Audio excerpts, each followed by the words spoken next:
Hey, chemistry team, you ready for video number 2 in our journey onto this crazy island called thermodynamics? It gets its own chapter in this entire semester. It gets its own chapter. It's going to be a long chapter too, so put on your seatbelts. All right. So I'm assuming you went and reviewed enthalpy, right? And enthalpy changes from last semester. Again, I've got my video posted from last semester. You can look up and review. You can review PowerPoints. You can go do some old homeworks, all that fun stuff, right? Entropy, though, is the new concept. And again, I think most of us have a general concept of what that is, disorder randomness, right? But let's look at it from kind of more a statistics point of view, all right? Or, a microscope, well, not quite microscopic, from an atomic or molecular level, what's going on here. All right. So kind of a wordy, you'll see tons of different ways of writing a definition of this, but let's kind of walk through this together.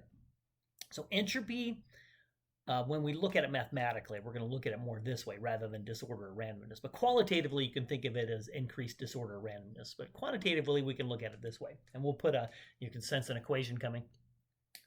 Entropy relates to the number of arrangements or way of distributing a set number of particles, right? And those particles could be atoms, ions, molecules, right? The basic types of chemical particles. So the number of ways we can distribute or arrange those particles is it among or amongst? I wasn't an English major, so you can correct me on that one if you're an English major. I have a cousin who is. So is it among or is it amongst right there?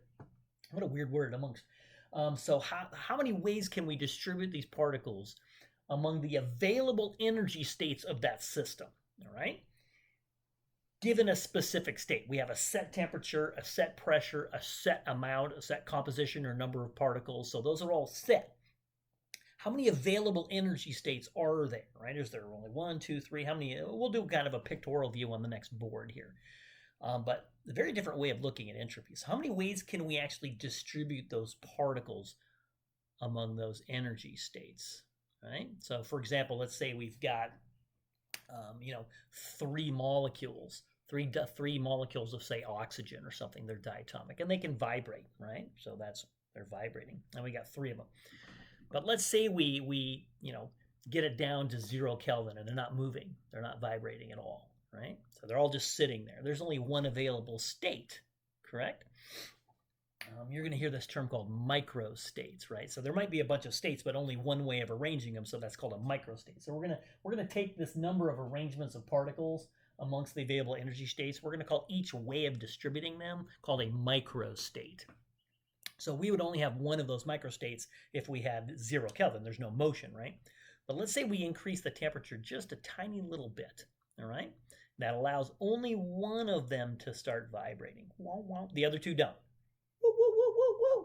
Well, there's 3 different ways we could do that, right? The first oxygen could vibrate, but not the other 2. Or the second one can vibrate, but not the first and the third. Or the last one could vibrate, but not the first 2. You see how there's 3 different ways you could actually have that vibration with the same energy, right? So we're at some specific state with a specific number of energy levels, and there's 3 different ways we could make that happen. So that increases the entropy, all right? So this term microstates is going to come into play. Let's put this into an equation here. So I'll put this up on the board here. All right, you ready? Microstates gets a little weird here, right? Getting into statistics. So just kind of rephrasing the definition we did before. So now we can take that microstate, right? So the states would be the given number of allowable energy levels under some defined parameters, right? Defined temperature, defined pressure, yada, yada. Microstates are the number of distinct ways to distribute the particles within those given energy states, right? So it depends on the number of particles, temperature, all that kind of stuff. So let's say we got some generic system and it's got these energy levels, all right? So think of, just to keep it simple, let's just look at one parameter, the temperature, and go, okay, we're at some lower temperature T1 and some higher temperature T2. Let's compare the 2 and try to look at entropy at the 2 different temperatures for the same system. So they have the same energy levels. But at this first temperature, see that red line there? We'll call that max. That's the maximum that a particular particle could go to for that temperature, right? So yeah, the higher temperature equates to the higher energies, exactly, right? And let's say over here at the higher temperature, so I'll put higher here.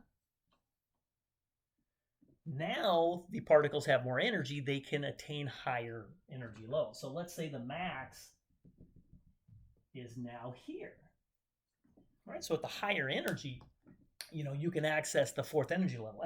At the lower temperature, we can only get up to energy level 3. Not quite enough energy to get all the way up.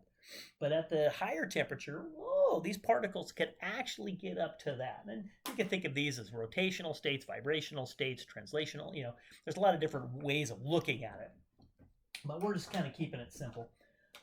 And let's say we got 4 particles. All right, so we could distribute these particles. Let's say we have particles 1, 2, 3, and 4 distributed that way. Now we could have done 1, 3, 2, and 4. See what I'm saying? So there's different ways you could organize these particles. Those are microstates, right on? So if I just had one particle, it would be stuck there, right? But now this is available. All the particles have a little more energy, so I might be able to get a situation like this. I could go 1, 2, 3, and now 4 goes up there, right? Although 2 could have been here, 3 down here, right? So you can flip those around any way you want. But the more ways you can arrange those particles amongst those energy levels, those are microstates. That's a higher entropy, okay? So we've got more potential energy levels, more way of distributed things. Only 3 energy levels available here, 4 energy levels available there. So those particles can have more arrangements at that higher temperature. So this would be a higher entropy than that one. So let's put that to quantitatively into an equation, which this next person is quite famous for. All right, so Ludwig Boltzmann, famous equation, the Boltzmann equation. It seems rather simple, right? So entropy, what is entropy quantitatively? That is proportional to the natural log of the number of microstates we defined. And he makes that into equality with this constant. Of course, they name it after themselves, the Boltzmann Constant. So it just takes that proportionality and makes it an equality, proportionality constant. And we'll break this down. So again, W is the number of microstates, the number of ways of arranging those particles among the available energy states and still giving the same net total energy, all right? And S is that macroscopic thing we think about, increased disorder, randomness, a gas dispersing out, solids dissolving, going from a solid to a gas, those kinds of things. Those increase the randomness, and we would think of that as that's an increase in the number of available microstates, ways of arranging those particles. Think of the entropy as the macroscopic view, and the microstates as the microscopic point of view. So Ludwig Boltzmann was able to connect the macroscopic view of entropy to its microscopic view or statistical view. And of course, Boltzmann's constant. Now, Boltzmann constant, you can think of Boltzmann constant as the gas constant R per particle. A lot of people say per molecule, but what if you have an atom or something? So it's really per particle. So this is just the gas constant divided by Avogadro's number. That would give you the gas constant per particle. That's really all that is. So if we know the number of microstates, just take the natural log of that, multiply it by Boltzmann's constant, and you've got that. Now, I'm not going to have you use this equation on exams or quizzes, so it's not necessary that we know Boltzmann's constant. You can look up that value, but since I'm not going to have you do this equation, I'm not going to write it up on the board. But if you're curious, you can look it up. Because trying to determine the number of microstates, holy moly. So if you really want to torture yourself, go to graduate school and take statistical mechanics. All right, have some fun with that. I remember that in grad. I actually liked that class in grad school. It was my only A+ in grad school. But wow, that was quite a journey. All right, so that's at this level, we will not be able to determine the number of microstates unless we're at 0 Kelvin, right? It's just 1 microstate. So not going to make it. We're going to be determining entropy and entropy changes different ways than this. All right, so what I want to do is look at qualitatively the macroscopic way, looking at let's say a solid versus a gas, or something a more complicated molecule versus a less complicated molecule, can you just kind of look at it and say, well, that one would have more entropy than that one? Because you can just see it from a macroscopic point of view. There's more vibrations, or there's more translational motion allowable, those kinds of things. So let's look at entropy, absolute entropy, qualitatively. And then the next video, we'll look at entropy changes, which is what we're really after, is the change in entropy when a process occurs. All right, guys, let's take a look at absolute entropy changes. Not looking at changes, just absolute entropy for different systems. Can we just look at two different things and say, hey, that has more entropy than that one, without putting numbers to it? We could calculate it using Boltzmann's equation, but pain in buttocks, right? So let's start with just kind of one of the most simplistic things, a solid versus a liquid versus a gas. One of the first things you learn in introductory chemistry is how the particles in a solid differ from a liquid, differ from a gas. All right, so here's the answer, but let's look at it from a molecular perspective. So let's say we have some, it could be a molecular solid, doesn't matter what it is. It could be, methane at a really cold temperature, or oxygen gas at a that's frozen down into a solid. That'd be really darn cold, but you get the idea. So in the solid, those particles, again, whether they're atoms, ions, or molecules, doesn't matter, are highly ordered, right? They're not moving around. They have no translation. Translational motion is moving along. They're like the X, Y, Z axes. It's just moving. Okay. Whereas solid particles can't do that. They can't rotate around. They can only vibrate. Right. So they're just vibrating. So we look at the number of different ways those could vibrate, and that limits its entropy. So it's got vibrations only. Simplistically looking at it. If you look at a liquid, right? They are not quite, they're still kind of stuck around each other, but they're not so rigid. So they can do more than just vibrate, right? If they're molecules, they can sort of rotate around. They have a little bit of translational motion. So there's just more available microstates in a liquid with the same number of particles for the same substance as it is in the solid phase. When you get to a gas, though, there's a dramatic increase in entropy for the same number of particles, same species, same temperature, those kinds of things, right? Because now they're not bound by any intermolecular forces holding those particles together. So those gases, if it's a molecule, it's vibrating along the bonds, rotating, things like that, and it's moving with unfettered access to every position in 3 dimensions. So it has that translational motion. So massive increase there. So the entropy, the absolute entropy of a solid will be less than a liquid, which will be, I should probably put 2 of those there, a lot less than a gas. So we'll see that in the next video when we look at entropy changes. One of the first things I look for is increasing the number of gas phase species. That's a huge increase in entropy. So I'm tempted to do the double there, just to say gases have dramatically more entropy.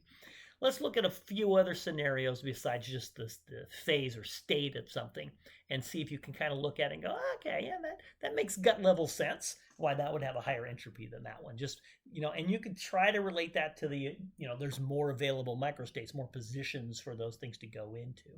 Let's look at the next board. All right, so our first one, looking at, comparing absolute entropies, we looked at states, solid versus gas versus liquid, for the same species, same number of particles, same temperature, keeping everything else constant. Now, let's take a look at just what that, 2 different species, okay? Same temperatures, same number of particles, just different species. Let's say we have a more complicated molecule and a less complicated molecule. Just comparing them. The more complicated the molecule, hopefully this makes sense, the more available microstates they are. How does that work out? Well, take a look at each bond. Each bond, see that carbon-fluorine bond can be vibrating. This can be vibrating. Carbon-chlorine bonds are vibrating. So I've got these, these dash wedge Vesper structures up here for you. Got the tetrahedral here. So each of those bonds can vibrate, right? There's also other weird kinds of vibrations where they can have like scissoring, and you can have, vibrations where these are both going out at the same time versus these going in. The vibrations can get pretty crazy, if I recall something like degrees of freedom or something at higher levels, but we don't need to worry about that here. And then single bonds can rotate as well, right? Now double bonds and triple bonds can't, but single bonds can rotate. Now take a look over here. This has 1, 2, 3, 4, 5, 6, 7 bonds versus the 4 bonds. If each of those have varying different types of vibrational states and different kinds of rotational, that carbon-carbon single bond can rotate around, you can see you got a lot more possible states. And if we got some energy to distribute into the system at some specific temperature, and that energy is distributed, and some bonds are vibrating more than others, and some are rotating more than others, there's way more available microstates for the more complicated molecule, right? So this has more microstates. Hopefully you can see that. And this has less microstates available. So much more ways to distribute the energy there. So this has a higher S. All right, so I'll put that down here. This has a higher entropy value. This would have a lower entropy value. Make sense? So more complicated molecules, higher entropy. Solids less than liquids, way less than gases. Let's look at a few more things for absolute entropies, and then we'll do entropy changes in the next video. I'm going to go let a cat out that's meowing. All right, one we're going to run into, not as much, but since we're on this topic, we might as well cover it. Let's say we're looking at 2 ionic solids, right? Pretty much to simplify this, we could narrow it down to charges. All right, size of the ions does have some factor in it, but I'll try to keep it simple if I ask this on a quiz or an exam. When we compare 2 different solids, let's say I have 2 different solids, same temperature, same number of ions, blah blah blah, everything's the same. It's just 2 different type charges. So, for example, we got sodium bromide and magnesium oxide. Obviously, the sodium has a +1 charge, the bromide ion has a -1 charge. Magnesium ion's a +2 charge, and the oxide ion's a -2 charge. Hopefully you can do that. If not, you need to go review. Which one of these, qualitatively, not putting numbers to it, would have the higher entropy, which would have the lower entropy? Well, let's think about it. Think about these electrostatic forces. The higher the charge, the stronger those ion-ion electrostatic forces of attraction, so they're held more tightly together, right? And if you think about a bond vibrating, right? Think about a tough spring versus a weaker spring. Like a weaker spring, you could stretch further. A tighter spring, you're like, So think about the higher the charge, the stronger the forces, the harder it is. That's like a tougher spring. So the magnesium oxide would be like, trying to stretch that would be tough. Whereas the sodium bromide would be like, wee, this is easy, okay? So notice the lower charges have a broader vibration, oversimplifying things, right? So you effectively have more vibration allowed. So the lower charged ions they have weaker ionic forces and greater vibrations. And I think I have a boo-boo there. Let's fix that up, right? So we'll place that back in here. But take a look here. So this would be tighter. So this would be lower entropy. This is more vibrational, right? It's got a weaker bond there, so this would be the higher entropy S in that case. All right? So these are lower charges, and these are higher charges. And we can pretty much simplify it that way, keeping it qualitative. So lower charged ions, right, cause higher entropy. I had the wrong number in there. I've seen 2 ways of looking at this. You could focus on the lower charged ones, creating the higher entropy, or you can focus on higher charged ions, create the lower entropy. It's easy to get them mixed up. As you just saw, and I wrote it on the darn board. Okay, so that's enough for absolute entropies. Just be able to compare a few things. But when we look at entropy changes, we're going to keep these things in mind. We cause a change, we go, well, I know gases have more entropy than liquids and solids, so if I'm forming more gas, that's probably an increase in entropy. All right? Solids, we can look at, well, if we're dissolving an ionic solid in water, forming a solution, how's that going to impact the number of available microstates, right? Am I creating more complicated molecules in a reaction or less complicated molecules? It gets complicated, all right? So we'll do entropy changes next.